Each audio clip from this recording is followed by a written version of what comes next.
Welcome to the Road to Zero podcast. I'm your host, Nick LeBlanc, founder of Network Potential Consulting. We're here to explore the fast emerging zero impact economy, which is transforming the way we do business, bringing prosperity and regenerating the natural world in the process.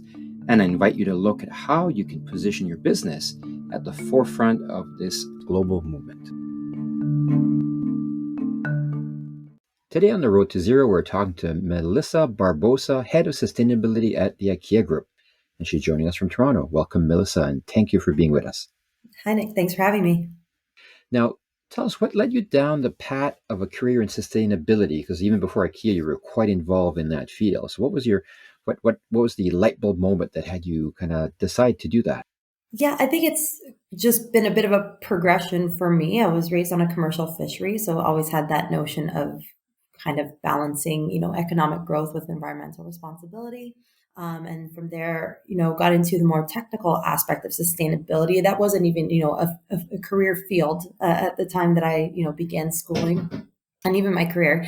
So I was into fisheries biology, a lot of renewable energy development, and then eventually started kind of bringing together all of my different interests to formulate this, sustainability career. So interest in business, interest in social impact and the environmental piece and finding, my way that way. So most recently before IKEA, I worked in academia. So working for a university, developing the sustainability platform, I guess, for the school, driving community involvement, also developing an interdisciplinary program for students who are interested in focusing on sustainability. And then IKEA is my first venture into the retail space, which is really exciting because it's, a huge company, a lot of reach. It's not just about operations, but how you can impact customers and their habits for living more sustainably as well. And that was a big appeal for me.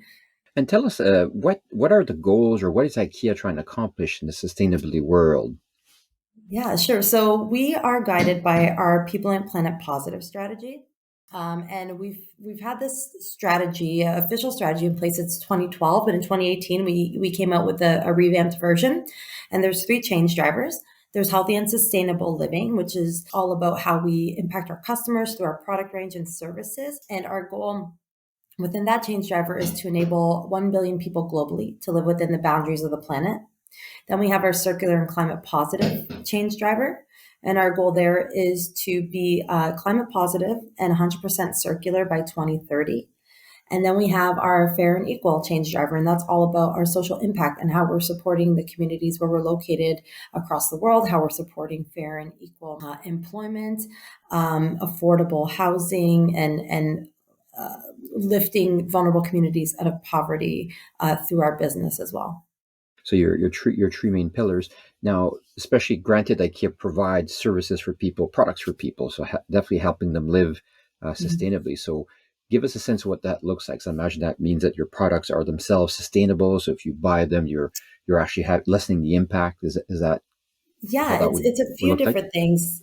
We look at it as an entire kind of full scope of product and service. So what we've done is a few things. We're developing products that help customers save energy, water, and waste at home. So whether it's, LED bulbs or rechargeable batteries or waste sorting solutions, et cetera. But we've also embedded 9 circular principles into our democratic design. So we're now designing or in the process of transforming our entire range into a circular range. So ensuring that products are made from regenerative, renewable, or recyclable materials, ensuring that products are designed for longevity and reuse, and also being able to be taken apart at end of life so that those different materials can be looped back into the resource stream. We're developing services that allow customers to prolong the life of their products, like care and repair, but also Sellback, which is available in Canada, where we give you a credit for your old or pre-loved IKEA furnishings. And then ensuring that we support kind of the end-of-life management and responsible recycling of products as well. So trying to really close the loop for ourselves and for our customers. It kind of overlaps into operations as well. A lot of key concepts there. So definitely getting the material from, do you recycle, like the stuff that gets brought in, are you actually able to reuse that or reprocess that back into new material? Yeah, so this depends on which market. So, of course, we don't produce in Canada, but we are trying to work with external partners and networks to find closed loop solutions for a lot of materials, like plastics, for example, until we completely remove those from our development of our range. When we're looking at our product range development globally, we do already have multiple closed loop systems. So, a lot of our products made from, plastic that comes from shrink wrap from our delivering or shipping a product. And that's just one example. We have, entire rug ranges that are woven from bedding scraps from our own bedding range. So not just at the beginning of development and at the end of life, but also throughout the supply chain, closing those gaps for circularity as well. So definitely sounds like not just one thing. And then of the whole range that you've applied, what were the easy ones? Let's say the low hanging fruit compared to the tough ones you're maybe still trying to figure out. I think they're all, there's a challenge in everything because circularity, we've been on it for a few years, right? But it is a new concept. And especially in Canada, where the country is large, there's not a ton of research and development investment when it comes to circular end of life, closing the loop. What we find easy, I guess, if we're going to kind of frame it that way, is looking for solutions with social enterprises that support our organizational goals as well. So, for example, a few years ago, in many of our markets, we have a mattress take back program. So a customer can send their mattress back to be recycled when they purchase a new mattress, and then also all of our mattress returns at one time were going to be recycled. We've now partnered with Furniture Bank, so instead of recycled, those mattresses are sanitized and reused for families in need. So that was a really simple solution, thanks to our community partners that helped us not only save operational costs on recycling, but allowed us to have a social impact through a stream of mattresses. That one to us was easy because it's easy to connect to the business. Also, developing the Sellback program was easy because it's an obvious, convenient solution for our customers. The secondhand market in Canada is huge. It just provides a trusted avenue for customers to be able to participate in that space with a trusted brand. What we find more difficult is again those closing loops on many different streams. There's just so many different ways you can parse out the waste that you create, and we're aiming for zero waste to landfill. So it's an ongoing test and try, which I wouldn't say is difficult, but it takes a lot of effort. You have to embrace risk, and explore roads not taken previously, because we're trying to always, of course, be a leader in the space so we can share best practices and examples with others. So that's the circularity view, and it's and your goal is what's your goal? To what point did you intend to be fully circular or zero waste?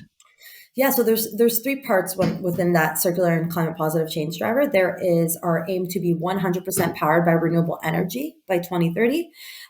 In Canada, we already produce 4 times the energy we consume in our operations through wind farms in Alberta, and also we have solar roofs on more than half of our units.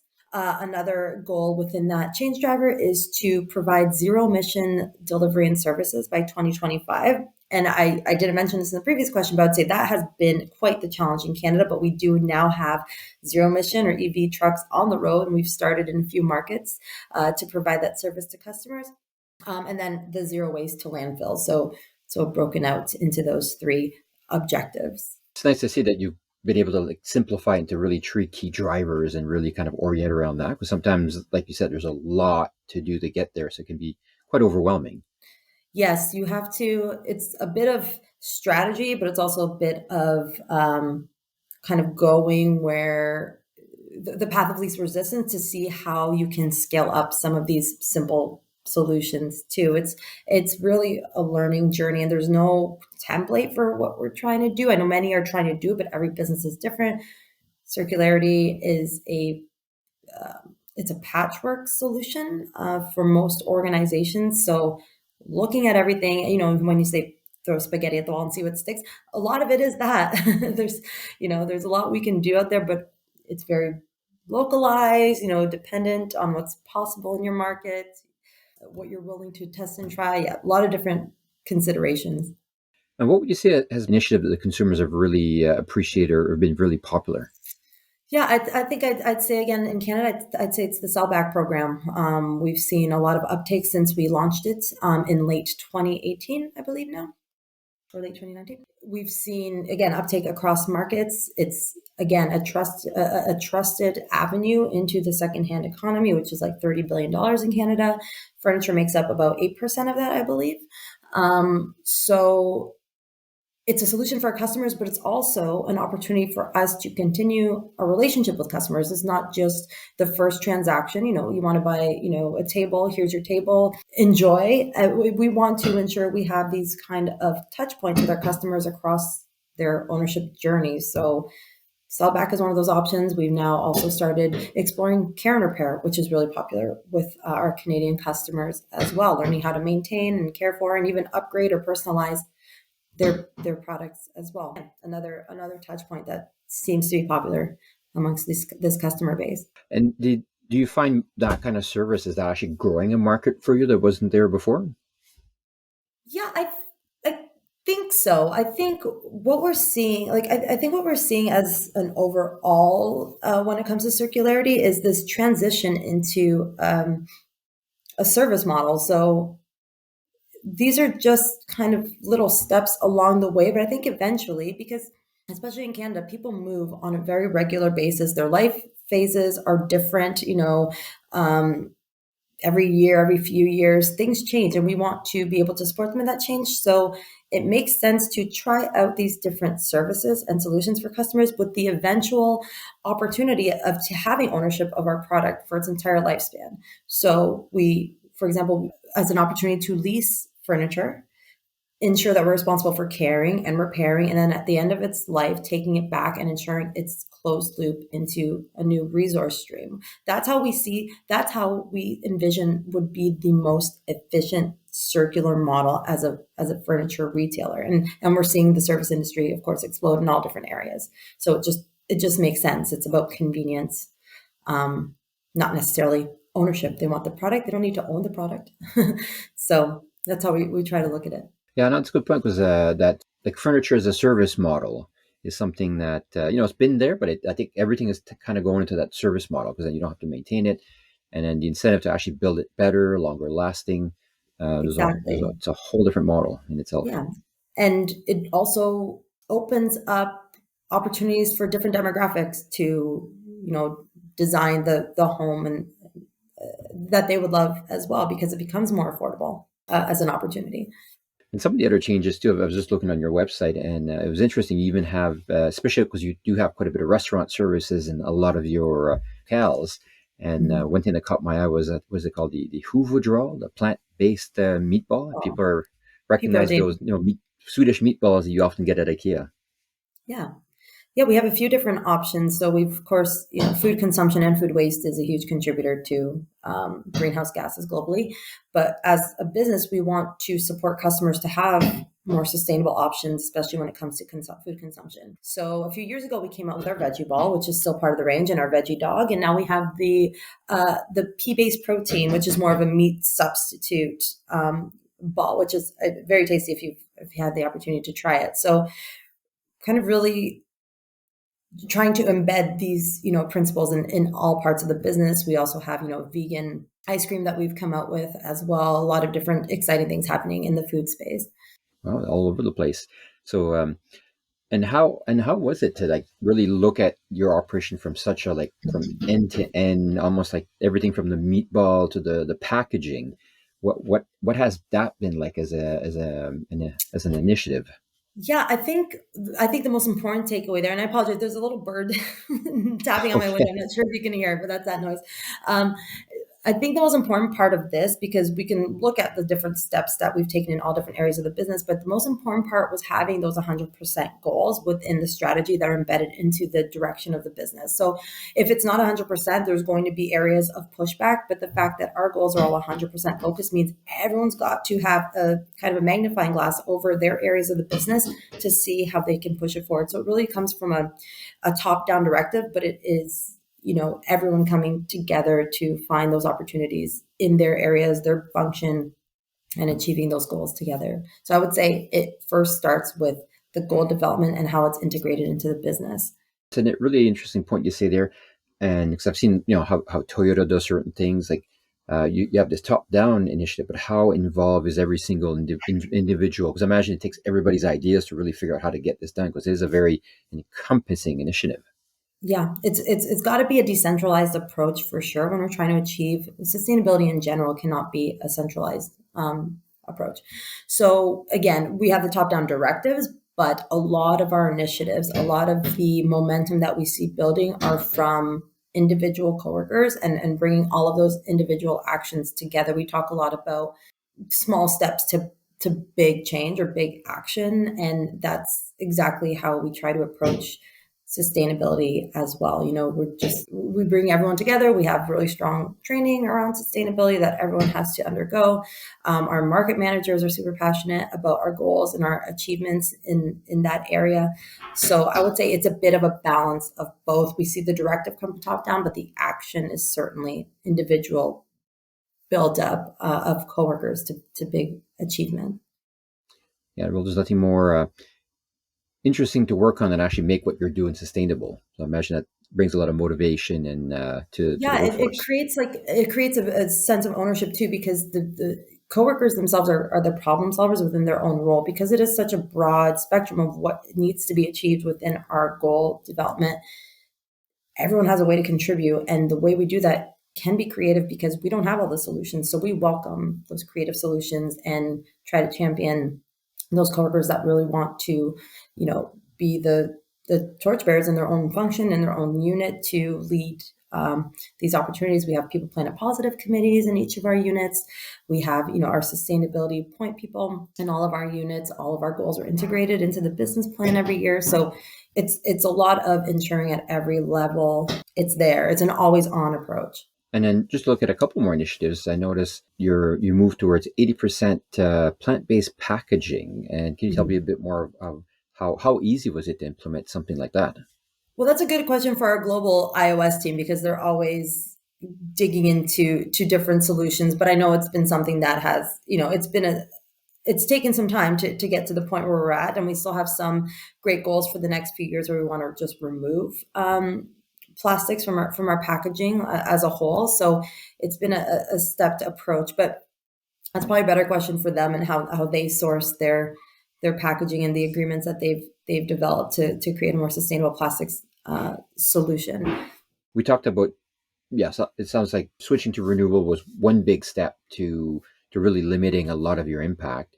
And there's definitely a piece of the material, your primary material. So you're using recycle as much as you can. And for the material that you can't just take recycled, obviously you guys use a lot of fibers, wood fibers. Mm-hmm. What are you doing to ensure that is as sustainable as possible?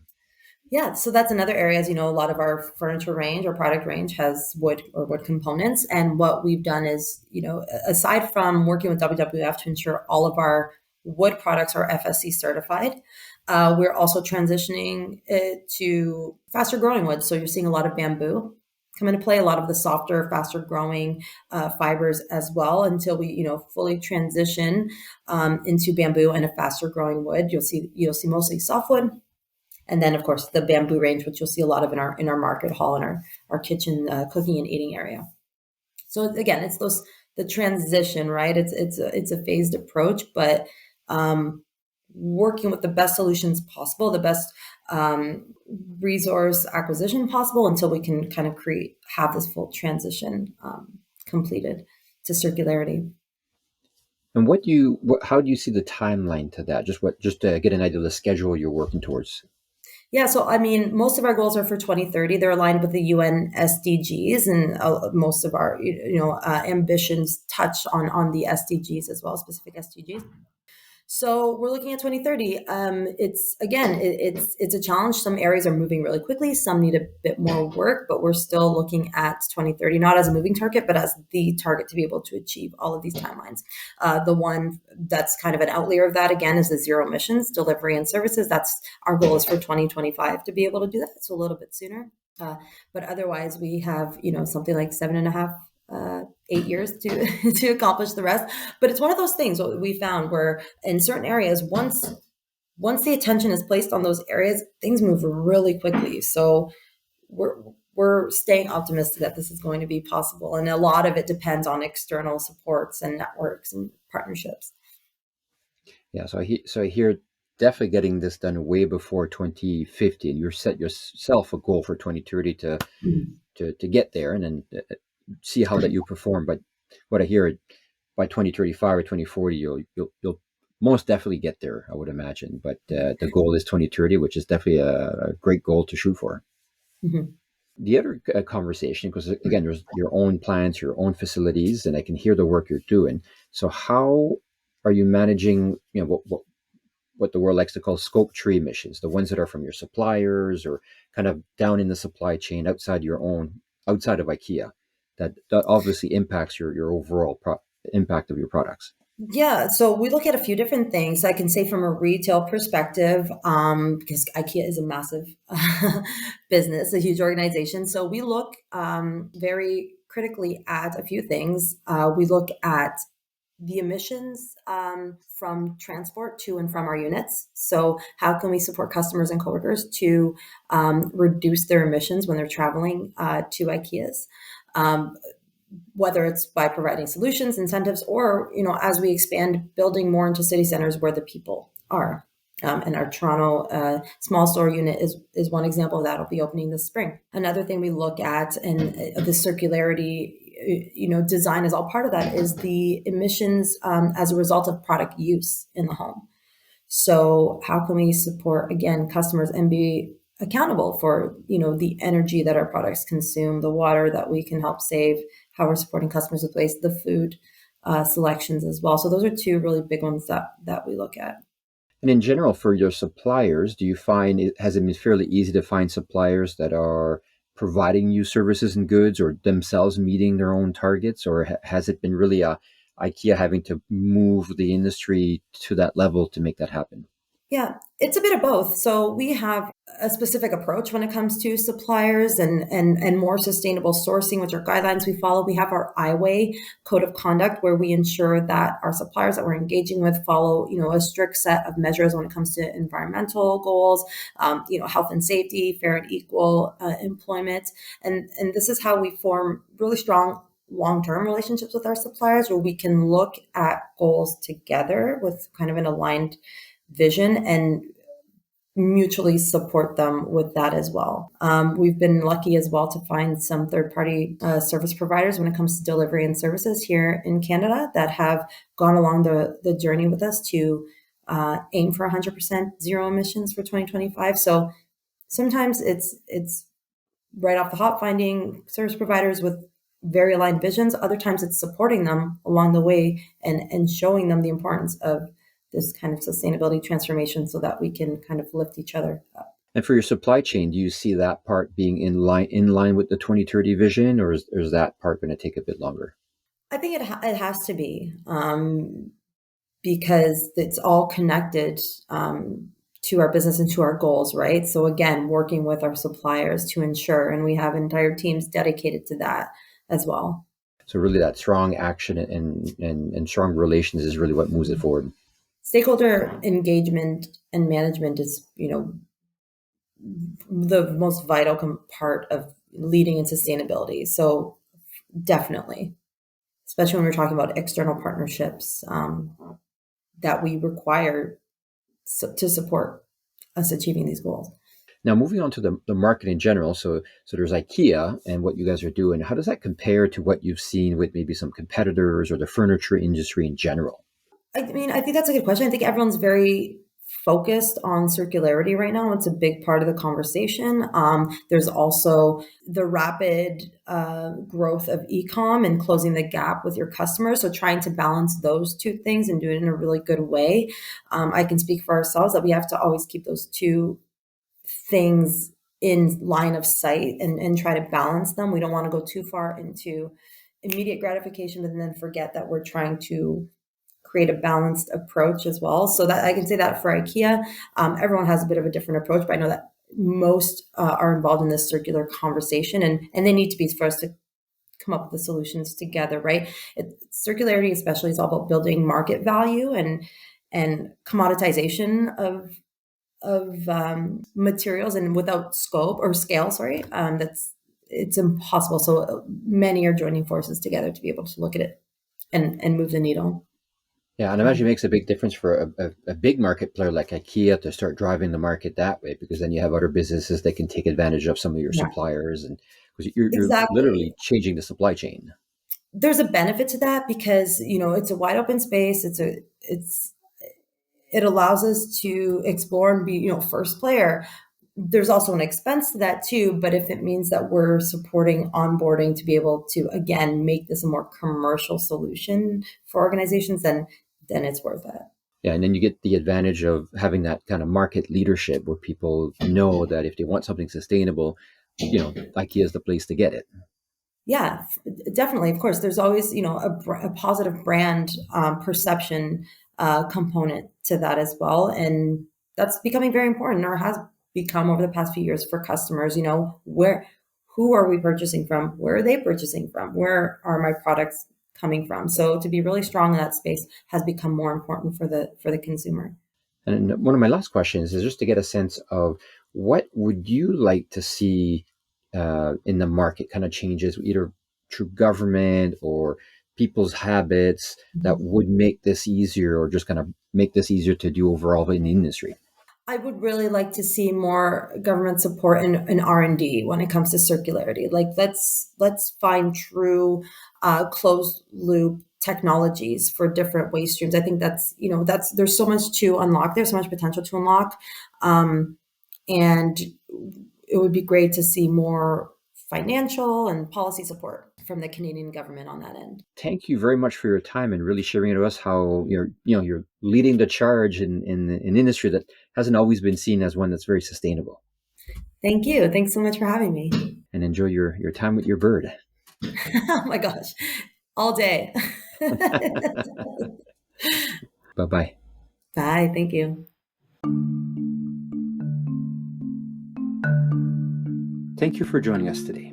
Check us out at www.futureproof-network.com to hear our other episodes, links to our YouTube channel, and to join our Future Proof Business Network. See you again on our next episode.